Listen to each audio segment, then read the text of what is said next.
My name is Sébastien Perrouz. I'm the director of the Central Asia program here at the Institute for European, Russian and Eurasian Studies at George Washington University. Welcome to our Central Asia program seminars. I'm very, very happy to welcome today, actually to welcome again Mr. Ambassador Javlon Vakhabov. And it's a real pleasure to have you again with us today, although I know it's for a short stay in DC, but really thank you, because we have the privilege to have you again to give a talk in our institute today, and on a very important topic, which is on stability through connectivity, why Uzbekistan hasn't given up on Afghanistan. And we, of course, are at a moment where many questions are being raised about Afghanistan's trajectory, and also how Central Asian countries can contribute to the development of this country and to the promotion of stability in Afghanistan.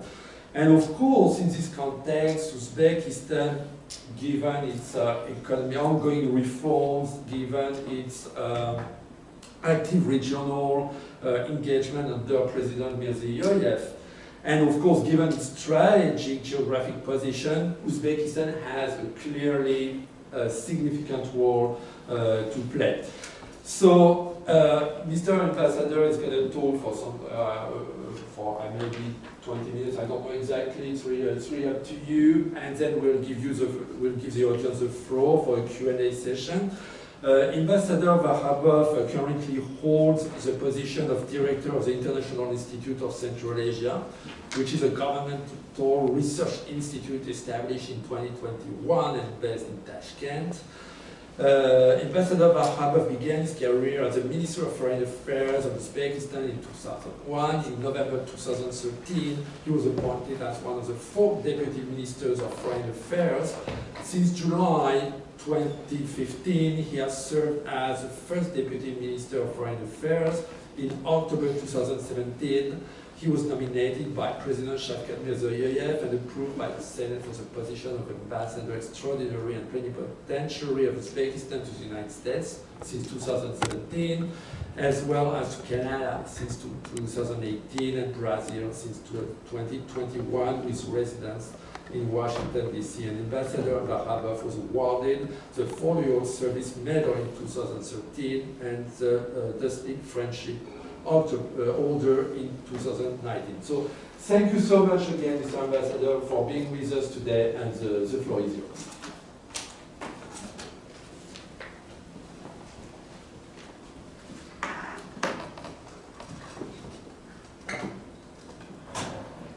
So it's great to be back in Washington, D.C. Thank you, Dr. Sébastien Perrouz, for your kind of introduction to this distinguished audience. As mentioned, I represent the International Institute for Central Asia, a government-funded research organization which was established back in 2021 as part of my President's Good Neighborliness policy, which he's been advancing from day one since he took his office in 2017. At ICA, we do mostly applied researches with a primary focus on politics, security issues, trade investments, regional connectivity, climate change, plus water resources management issues, cultural heritage, history, customs, so everything which still unite the peoples of Central Asia. And the ICA is also in charge of all C5+1 platforms. So we are making sure that these formats, agenda, is filled with some substance. So, and the reason why we are keeping the government updated on current dynamics in Central Asia, both bilaterally and multilaterally. So it's a great privilege to return to this educational institution. And engage once again with this thoughtful and policy-minded audience at the Central Asia program. So, over a century ago, the British geographer Mackintosh spoke Central Asia as the pivot of global politics, and his insight remains relevant even today. In an era of fractured global trade routes and shifting geopolitical alignments, Central Asia, once a corridor for Silk Road caravans, is emerging as a critical bridge between East and West, and North and South. The reason actually I'm here is mostly about our assessments and insights. I will share with you on Afghanistan in particular since this withdrawal took place in 2021.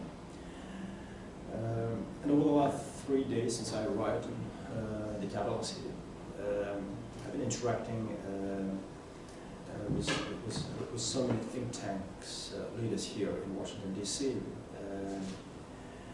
And my understanding that, of course, Afghanistan is no longer the case for this administration, but in the meantime, I believe it's crucially important to make sure that you are all kept updated on what Uzbekistan is currently doing towards Afghanistan. And of course, how we can partner with this administration on this particular matter. Although, as I said, just wanted to underscore, Afghanistan is no longer a hot topic for this administration since this takeover took place in 2021. So in this regard, today I would like to outline Uzbekistan's vision for transforming Afghanistan from perceived liability into a strategic link in its renewed connectivity, and our policy, which I describe as stability through connectivity. Excuse me, can you hear well? Is that okay? All right. And our policy, which as I said, stability through connectivity, rests on 3 fundamental pillars. And these pillars are pragmatic engagement, human-centered development, and transnational infrastructure integration. And in my remarks, I would like to answer the question why and what drives Uzbekistan's approach to Afghanistan. What are the prospects for maintaining the high intensity of cooperation between our countries on this particular issue? Yeah, the first point I would like to stress on is about a policy of engagement, not isolation. So we know well Afghanistan once isolated, so in the 90s, and we're pretty well aware of what happened then, back in late 90s and early 2000, and I mean exactly 9/11 that year. When everyone was distracted by the war involved. And let me begin here with what differentiates Uzbekistan's approach nowadays, and unlike many global actors who have chosen disengagement following the Taliban's return to power. So my country has adopted a pragmatic, so regionally rooted perspective. And we view Afghanistan not as a separate geopolitical theater, but as an integral part of our neighborhood, and indeed our future. And this has been outlined by President Mirziyoyev when he began to consider Afghanistan as an integral part of Central Asia. And of course, we would like to see this nation engaging closely with the whole region of Central Asia. And the risk of instability in Afghanistan, terrorism, refugee flows, drug trafficking directly impact us and our neighbors, but so to do the opportunities, so expanded trade, energy cooperation, and human capital exchange.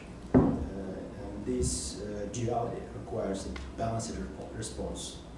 So one that supports long-term stability while also advancing principled diplomacy, what is called in Uzbekistan. So another, the second area, humanitarian and economic bridges.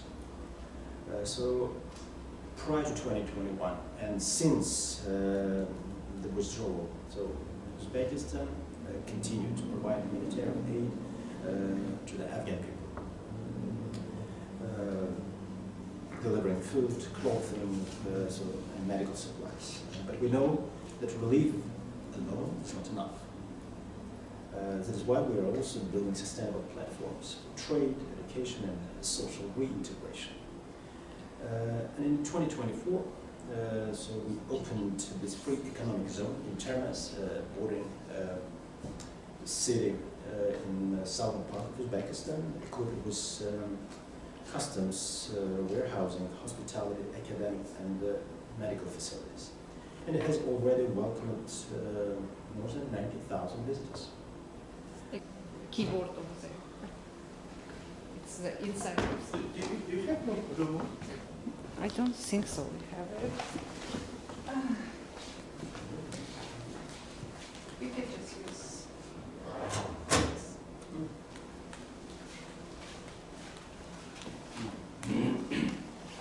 Yeah.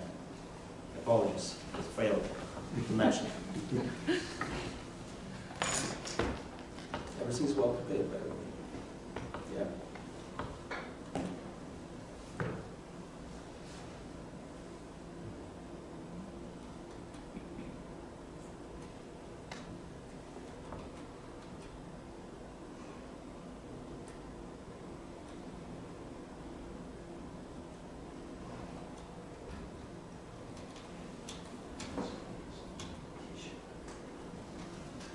Well, 90,000 visitors came to this trade zone area in Termez, including over 40,000 Afghans. And of course, this zone is designed not only for commerce, but for connection. And as you might be aware, all Afghans visiting this trade zone are exempted from any visa requirements for another 2 weeks, if I'm not mistaken. So in these terms, we've introduced this kind of simplified visa regime, so just making sure that our businesses are pretty well connected, and the Uzbekistan entrepreneurs are responding to those needs of all Afghans. So beside that, education too is very central. And as you might be aware, since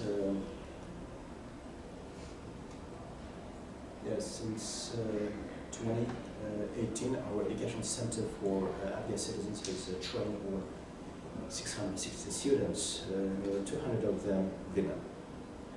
So with the support of the European Union and UNDP, we are expanding vocational training in sectors from agribusiness to information technology, preparing young Afghans to rebuild their communities. Number 3, strategic infrastructure for regional integration. So, yet our ambition extends beyond bilateral goodwill. So we are investing in infrastructure that can transform Afghanistan into a continental connector. Right after this takeover happened, we lended our helping hand to the Afghan people and took part in the reconstruction of the airport in Mazar-e-Sharif. Beside that, I would like just to highlight 3 key projects with the Uzbekistan government's involvement. Yes.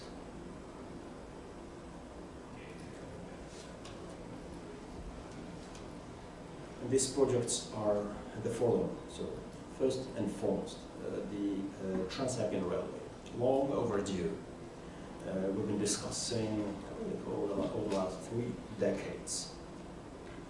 A project which is supposed to link Uzbekistan with Pakistan's supports, offers a historic shift in regional trade logistics. So once completed, so this 765 kilometer corridor will cut freight costs by up to 40%, carrying over 30 million tons of goods annually. Unfortunately, right after 2021, most of the international financial institutions have left Afghanistan due to reasons you are pretty well familiar with. Despite this, we've been able to begin negotiations over this infrastructure project with some of the countries in the Gulf region. So at this moment, the state of Qatar, UAE and Saudi Arabia are currently considering the possibility of these countries' involvement into this infrastructure project. So which makes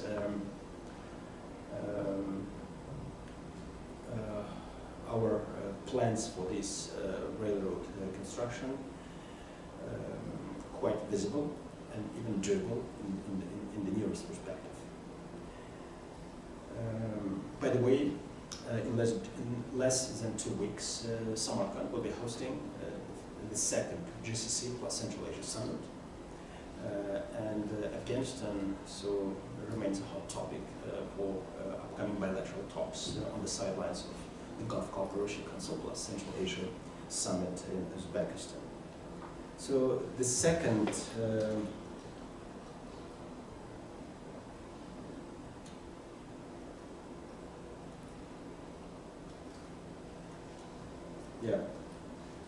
the Surkhan-Puli-Kumri high voltage transmission line, which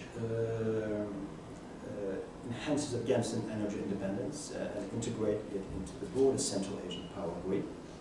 And upon completion, it will deliver up to 6 billion kilowatt annually, enough to power industrial zones and electrify the Termez railway.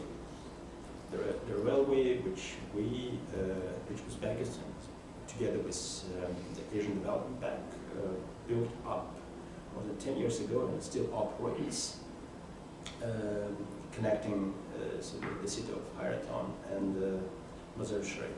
And our intent is to extend this railroad up to Kabul and then reaching out to the Pakistani base in Peshawar, so that we might bring our goods to the nearest seaports in Pakistan. So the third one, the pipeline, gas and growth. Despite decades of delay, saw its first segment inaugurated in 2024. So this 1,800 kilometer artery will bring gas from Turkmenistan through Afghanistan to Pakistan and India, so generating thousands of jobs and over $1 billion in annual Afghan transit revenue. So these are not isolated projects.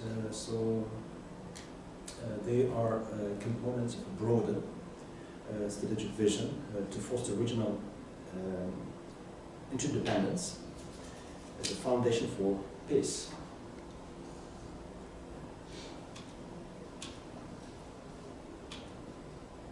Just wanted to bring your attention to this map again.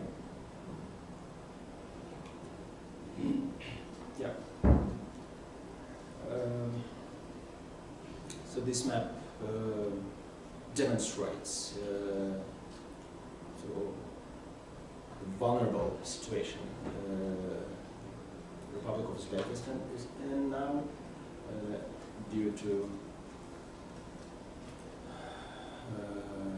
this war in Ukraine. So this traditional northern road, which used to be a primary route toward the Eastern European countries, no longer available.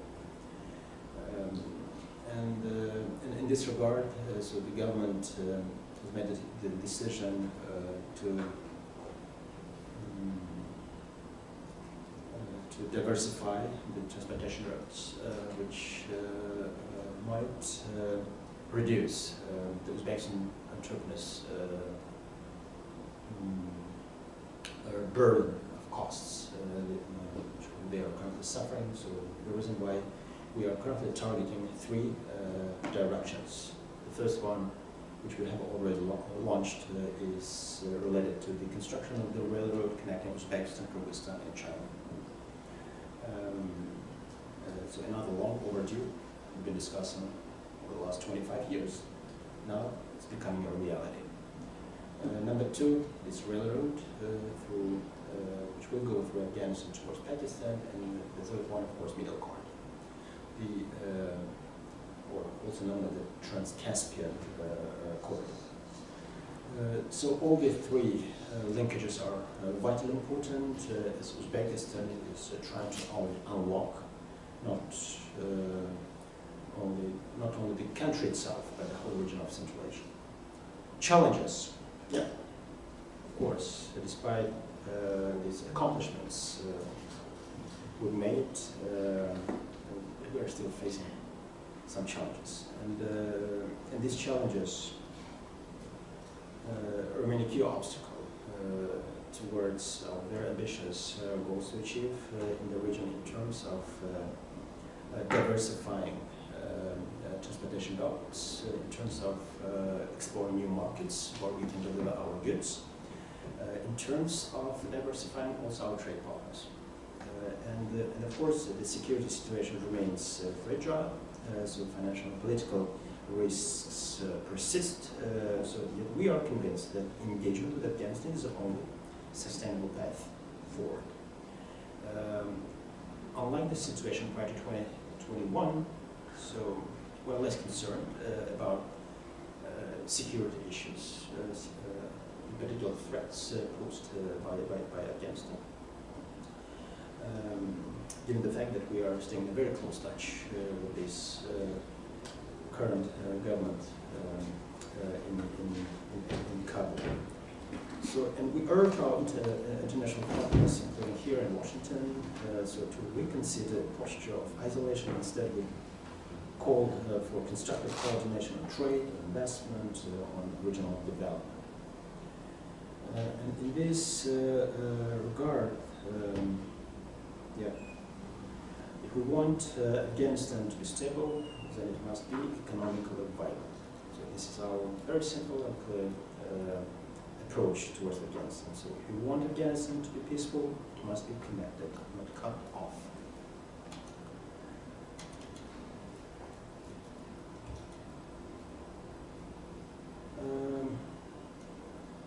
Yeah, and in a few words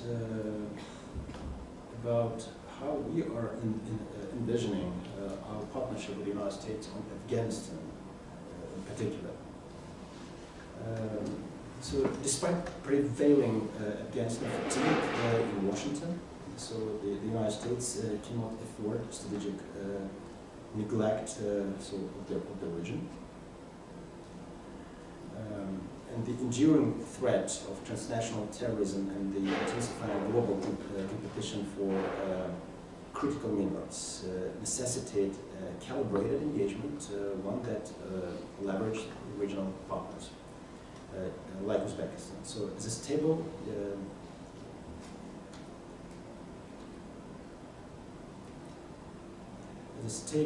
secular and strategically located country bordering Afghanistan, Uzbekistan is uniquely positioned to support U.S. objectives in terms of containing terrorism threats which might be posed by Afghanistan in the future and still posed.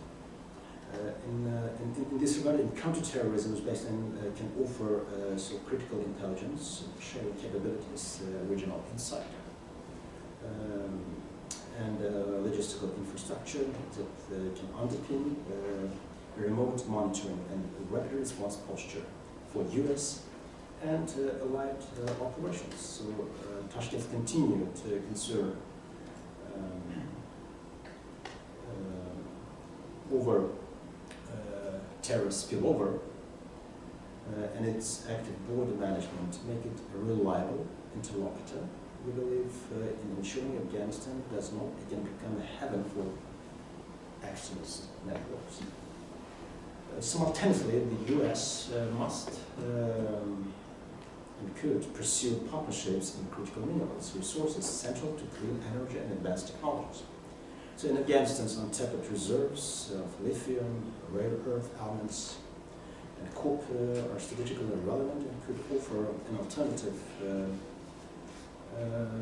to pretty well-known supply chains.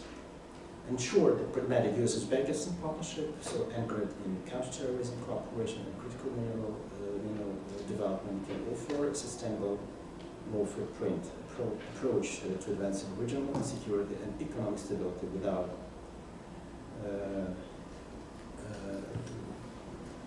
large-scale commitments. So, just in closing, so as you might have noticed, my government's approach to Afghanistan is neither transactional nor short-term. It's a long-term investment in a regional order where connectivity serves as a guarantor of stability. We don't see Afghanistan as a void to be contained, but as a bridge to be built. And I invite all you policymakers, scholars, and institutions to join us in shaping this future. Let's shift the conversation on Afghanistan from conflict of cooperation for crisis management to cooperative development. Thank you. Thank you, Mr. Ambassador, for this rich, extremely interesting presentation actually on a topic we don't know much about, and which gives, in a way, some hope, some optimism on the development of Afghanistan. So let's open the floor. Yes, and please, if you can introduce yourself. Thank you, Mr. Ambassador, for your incredible presentation. I'm Dr. Gurrani. I'm an adjunct professor in Georgetown. I'm originally from Afghanistan and business scholar at the Sodiq Center for Asian Studies. I have three questions. The first, what's the future strategy of Uzbekistan, the post-Talibanism, the after the Taliban, for the future? What's about the strategy of Uzbekistan with the post-Taliban? And the Uzbekistan has any deep connections with, or any relationship with the National Resistance Front of Afghanistan, led by Ahmad Massoud? And the third questions, the Uzbekistan government is close to the Kandahar Code or Mullah Hibbatullah or Haqqani, because current situation in Afghanistan is tragic, especially with the politics and security, and the Afghanistan is divided by two teams, Haqqani and Hibbatullah. And thank you. Well, it's a bit secret, maybe. No. I will try to do my best. Thank you.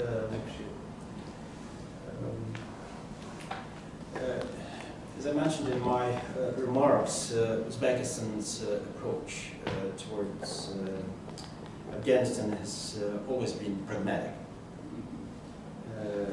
and strategically oriented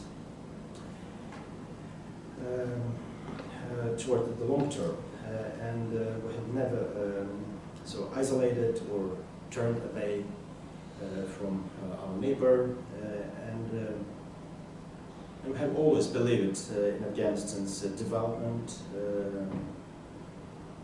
is impossible without constructive engagement with neighboring countries, with other big powers over Afghanistan. And in these terms, we consider this nation as the closest and most important partner in that part of the world. And it must be also acknowledged that many who initially disagreed with our policy on Afghanistan, even prior to 2021, are now compelled to recognize its correctness and inevitability. It's true. And then even we were convinced, to be very frank with you, that the previous regime in Afghanistan would not be able to maintain the power. Due to several factors. So one of them is just the previous administration's inability to establish full control over the country's territory. So, well, another factor, its unwillingness to engage with the opposition then, which was not represented by the Taliban. It was so obvious as well, especially when it came to the establishment of the so-called inclusive government. So any requests were just rejected by the previous government. What else? And of course the corruption, which actually killed so the previous regime.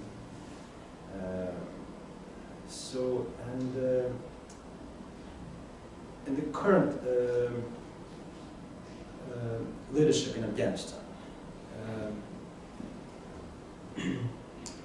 has managed so this kind of challenges in the country. So, and in our view, was also able to stabilize the situation. We might like or dislike those people who are in power, although we haven't recognized this government, but so the current administration actually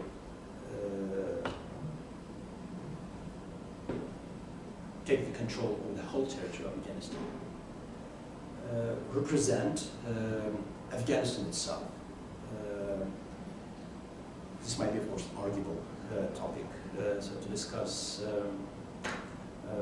And what we see, so this government in Kabul is very much focused on improving the infrastructure, on connecting Afghanistan to the economies of neighboring countries,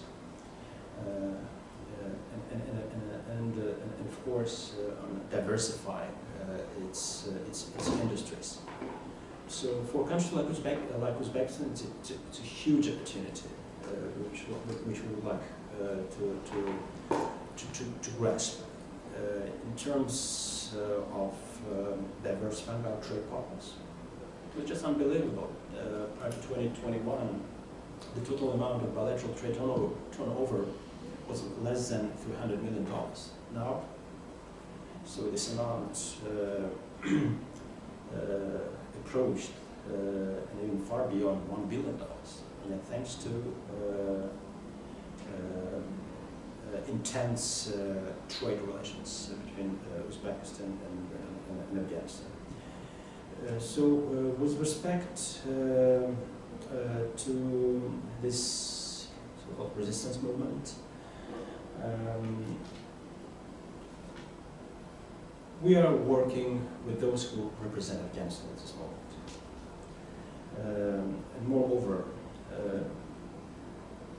as you might be aware, we welcomed the diplomatic presence of the Taliban in Uzbekistan.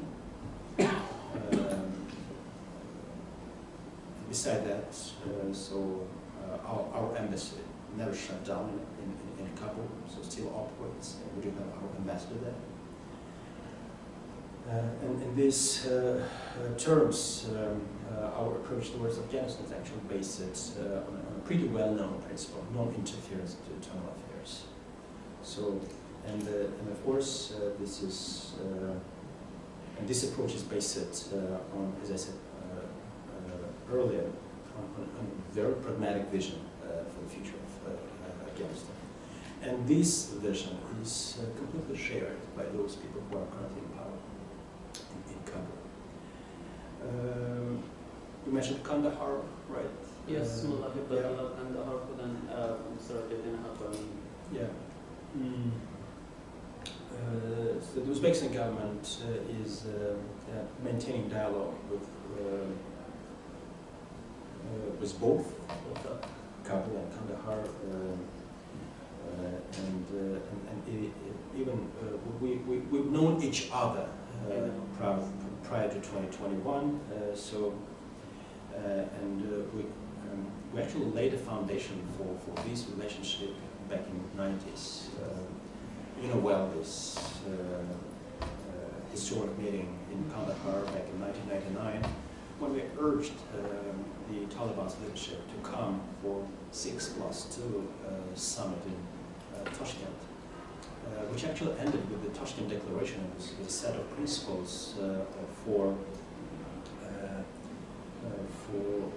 the Afghanistan settlement. But then what happened? That happened. 9/11. Then the war began in Afghanistan. So in this regard, we know them well. All new guys, which helps. These connections help us immensely in terms of addressing those remaining challenges. Our region, both Afghanistan and both the region, face nowadays. And of course, we're looking at Afghanistan not at the source of instability and threats which might be posed by this country, but mostly as a strategic opportunities, which I believe are quite beneficial to all involved countries. Other questions, please? Well, yeah, yes, please go ahead. Thank you, everyone. My name is Mina Ahari, and I'm working with Afghanistan desk, U.S. Department of State. So my question is about the type of humanitarian assistance that you are currently providing, to whom you are providing, and also Afghan women. Like, do you have participation of Afghan women in Uzbekistan, and how many they are participating? And also you said that it's a free business zone for Afghans. Like, do you have women that they are participating or doing business with Uzbekistan? And what is your approach? Like, do you currently supporting Afghan women in education, humanitarian assistance, and what is the exact number that you are supporting? And if I may follow up, Mr. Ambassador, indeed on this question on humanitarian aid, because Uzbekistan has been pretty vocal about the importance of bringing humanitarian assistance to Afghanistan, and this slide actually shows it very well. And I was wondering to what extent Tashkent coordinates with other maybe Central Asian countries or even other, even international donors in terms of humanitarian assistance in Afghanistan, and if you see any gaps which would probably be need to be addressed from this point of view.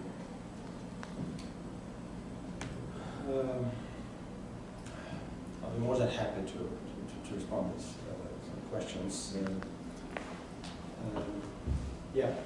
As you might see on the screen, since 2021, Uzbekistan has provided humanitarian assistance to Afghanistan 9 times, over 12,000 tons of aid delivered. As I mentioned, it's about food, it's about clothing, it's about medical supplies, and this process is going on. This is what we are doing on our own behalf. In the meantime, as you might be aware, the city of Termez and its airport has been provided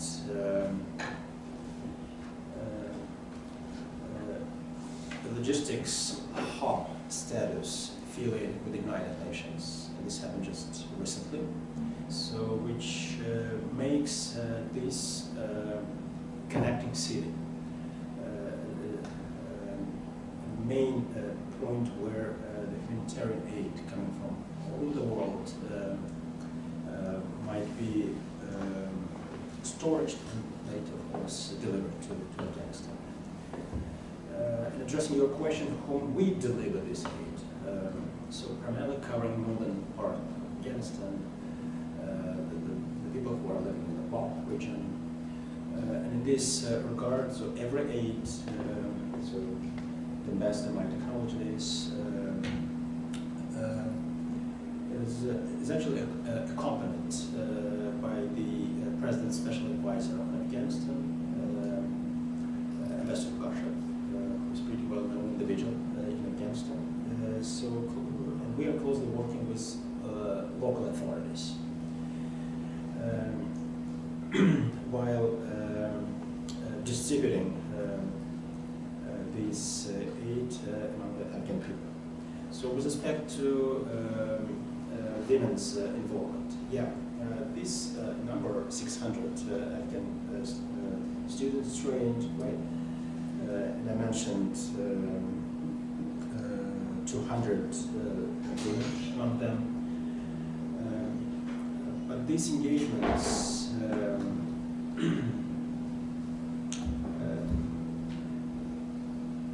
been made mostly prior to 2021. And at this moment we are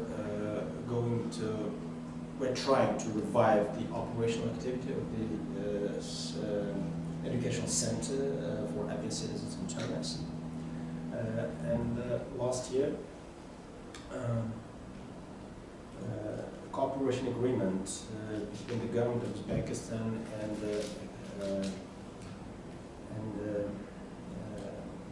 Qatari Foundation was signed in Doha, which is meant for education of Afghan women in Uzbekistan, training them for the Afghan healthcare facilities needs. So the primary focus on perinatal facilities currently operating in Afghanistan. And we're talking about 600, if I'm not mistaken, women who would like to bring from Afghanistan to Uzbekistan, just providing them an opportunity to get trained at the Uzbekistan's medical educational institutions. This is what we are doing together with our partners in the Gulf region. At this moment, we are negotiating with the administration in Kabul, just making sure that these 600 women from Afghanistan will be allowed to leave the country for training purposes in Uzbekistan. I believe I covered all questions. And maybe also how you coordinate with other Central Asian countries and other organizations, also donors, I should say. And well, as you might see on the map, everything coming from the north goes to this bottleneck, which is Termez. And this provides huge advantage for Uzbekistan to bridge, I would say, to serve as a bridge while providing humanitarian aid coming from all over the world, but primarily by the United Nations. Before the USAID, before the decision on USAID shutdown here in Washington DC, the United States was number one foreign aid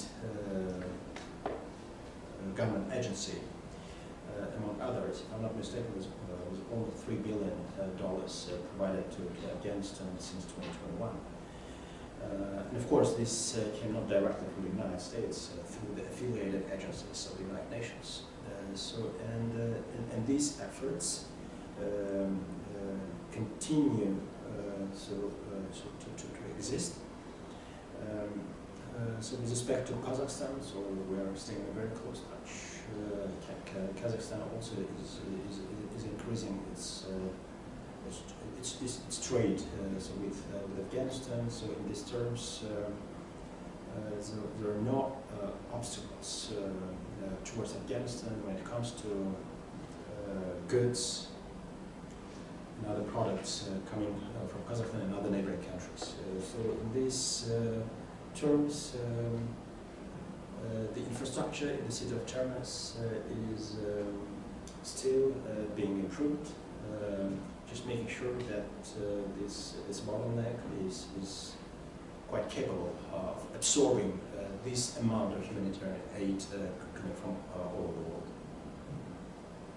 Thank you. There are no restrictions at all, by the way. And one more point with respect to Afghan women's related issues. As I said, we've introduced the simplified visa regime to those who are entering this trade zone on the border area. But in the meantime, 7 years ago, we've introduced the so-called investments visas to those who are investing in the Uzbekistan's economy. So with an opportunity of being provided permit to reside and do businesses in Uzbekistan without any visa requirements. This amount is about $3 million, if I'm not mistaken. And moreover, by the way, once the Afghan business people invest in Uzbekistan, so they might be also provided a residence permit for another, I might be wrong, for another 10 years. So living in the country, so without any additional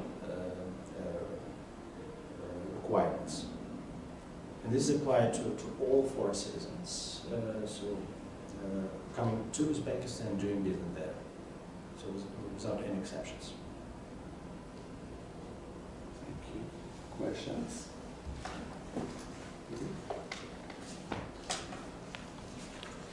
Maybe just one more question, Mr. Ambassador. I was wondering how you see the role of regional organizations, you know, for example, like, let's say, CAREC or even the SCO, in all the initiatives that you were mentioning to develop, for example, trade through Termez or the Trans-Afghan Railway. Do they think they should be more, how much are they involved? Do you think that they should be more engaged?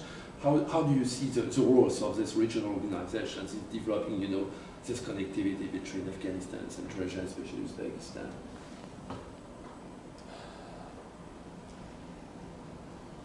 Frankly speaking, Afghanistan is a hot topic for any regional organizations where Uzbekistan is a full-fledged member.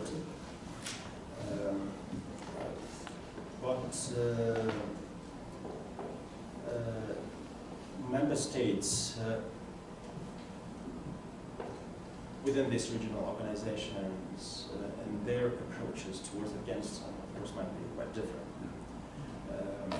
But in the meantime, what we are urging and what we are calling for is quite simple. Let's engage together, addressing those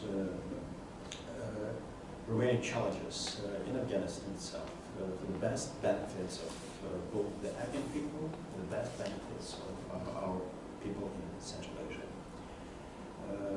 SCO, yeah, is a vivid example.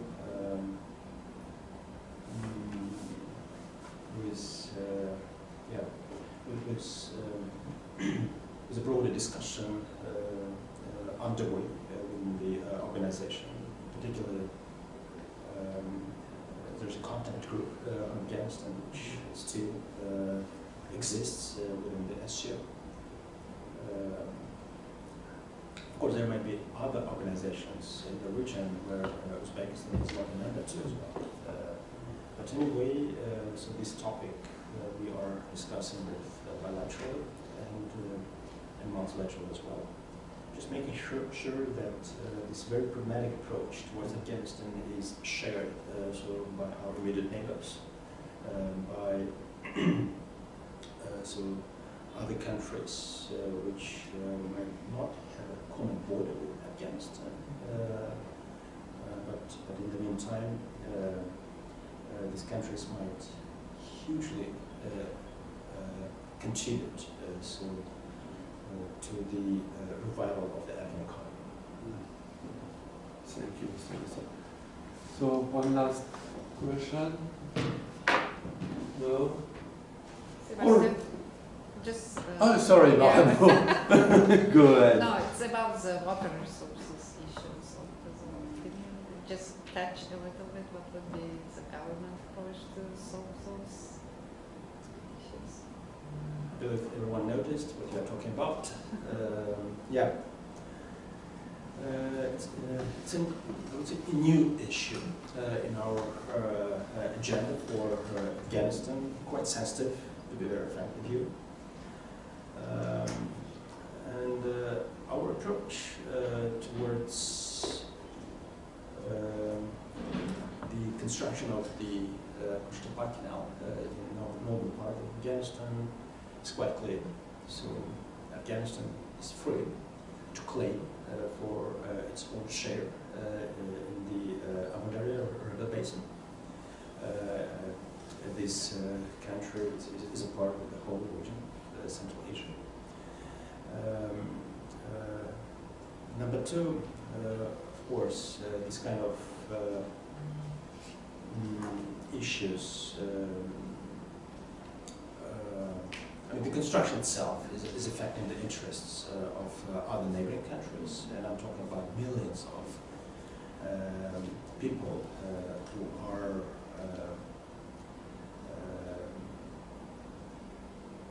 engaged in the agriculture, both in Uzbekistan and Turkmenistan. I'm talking about more than 7 million people who might be impacted by this construction.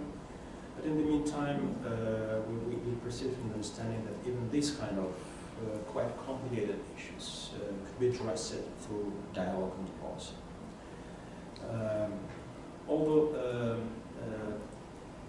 Afghanistan is not a signatory party to all those United Nations Convention on the use of transboundary river resources. But it would be great to see at some point in the future Afghanistan exceeding these international conventions. But before this happens, so we actually might also negotiate over this sort of particular issue through concluding sort of bilateral agreements. And this is the only way how we can address these kind of issues together. Again, as I said, through diplomacy, through law, international law, through close engagements with Afghanistan. But in the meantime, again, despite this challenge caused by this particular infrastructure project, we see an opportunity for us as well. So, for instance, as water resources are shrinking in Uzbekistan due to obvious reasons,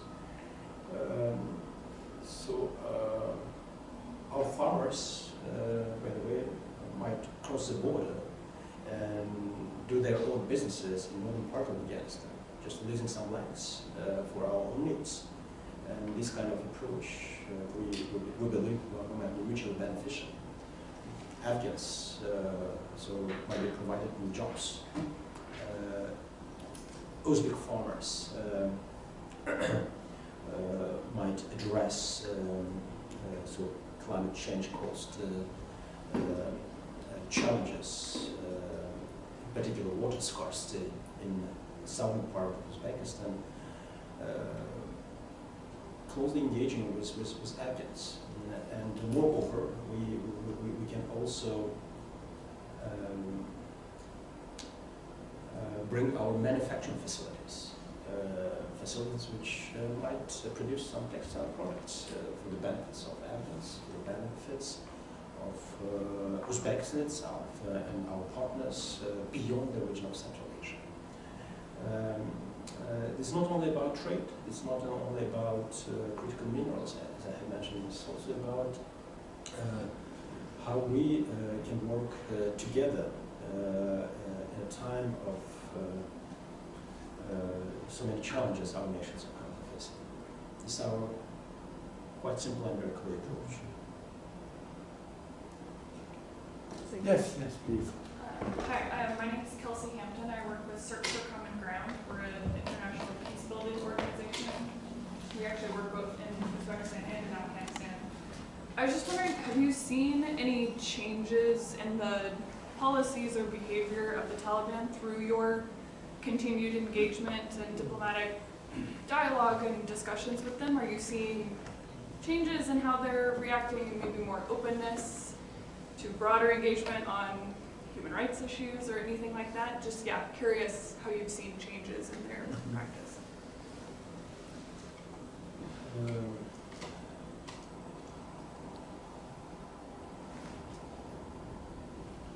Just wanted to re-acknowledge, so our approach is very pragmatic. Yes, human rights related issues remain a big concern.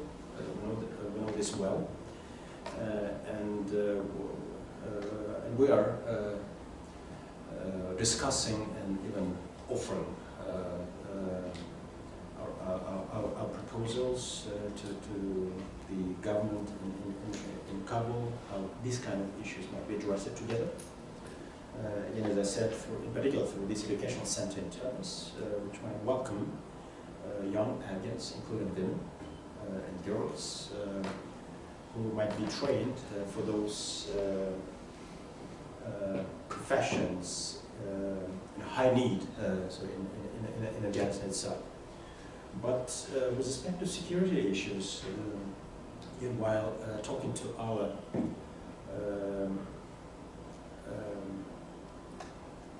business people, in particular truck drivers, who are crossing the border regularly on a daily basis, they say to us, to the government officials, that now it's getting much faster, safer, and less complicated, not only to cross the border, but also, cross interstate border, but what's most important, cross interprovincial borders. So at least there are no bribes anymore. There are no this artificial difficulties they also our truck drivers faced in the past prior to 2021. So in this regard, it's quite safe to stay in Afghanistan for the Uzbekistan business people and to do business even there. Even with respect to this ISIS Khorasan related threats, both Uzbekistan and the Taliban are united in our joint efforts in addressing the threats posed by this organization in Afghanistan. So in this regard, Afghanistan itself, under the current leadership, is still opening up to its neighbors. Yes, it's not an easy way, but in the meantime, as we are staying in a very close touch with them, we see how these people are very much interested in addressing the Afghan people's needs at this moment, just to make sure that this forecasted many times humanitarian crisis never happens in the country. So this is a change, maybe it might be very slow, but it's happening. It's happening. And we perceive and understand that these people need some time. Yeah, since 2021, so 4 years passed. Some progress has been made, but in the meantime, much should be accomplished in this country. All right. Yes. Hi, Ambassador. Nice to see you again. David Silver, North Coast Communications, and former allies. Just a question about U.S.-China trade ties and how that may affect the development of the rail line between China, Kyrgyzstan, and Uzbekistan. And if not directly affecting the rail line itself, the nature of trade and the content of trade that would be passing along that line. Is there, in your expectation, any effect on what would happen on that rail line given U.S.-China trade tensions?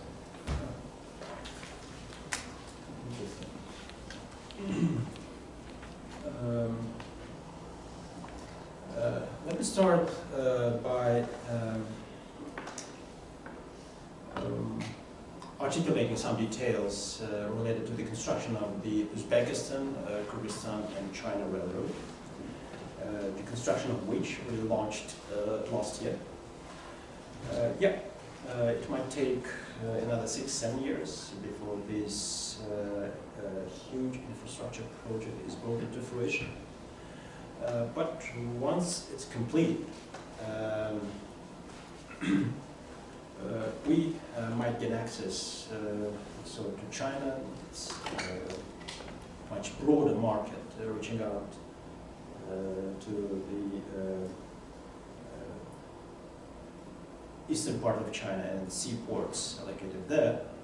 And in the meantime, China, of course, is provided with an access to the Uzbekistan's in particular railway system, which is pretty well connected, by the way, across the nation, and this might bring China also to Afghanistan itself.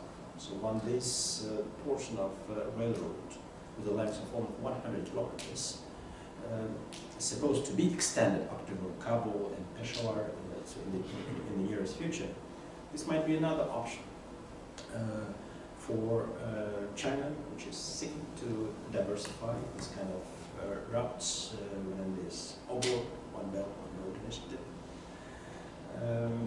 For us, it's an opportunity. It's an opportunity to reach out near seaports in Pakistan. Of course, there might be one as well, but this country is quite challenging now due to so many sanctions imposed on it. And our desire, of course, to explore those new markets in South Asia. You can imagine 2 billion customers, huge one.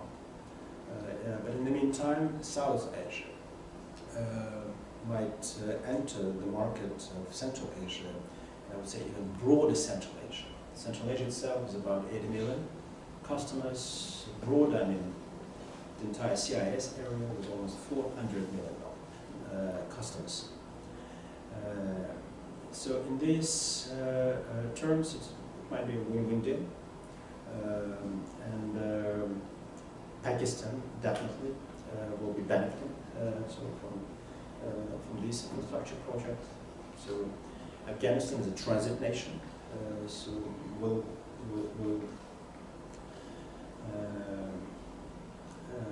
benefit from fees and other duties paid by other countries using this transit route towards Pakistan and South Asia and back as well.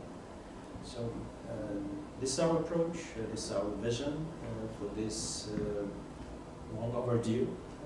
But again, we remain very much hopeful that sometime in the future we'll be able to complete this infrastructure project. Well, I think we need to conclude. Thank you very much, Mr. Ambassador, for this great and very detailed presentation on the topic. Again, as I said, we don't know much about. Just a very quick question: did you or your institute publish some papers, report on this topic? Yeah, Okay. Are they available online on your institute? Because I mean, I would be very interested in reading I'll that. share it with you. All right, I'll share it okay. with you. Yeah, okay. So thank you again, Mr. Ambassador, for having been with us today. Thank you very, very much.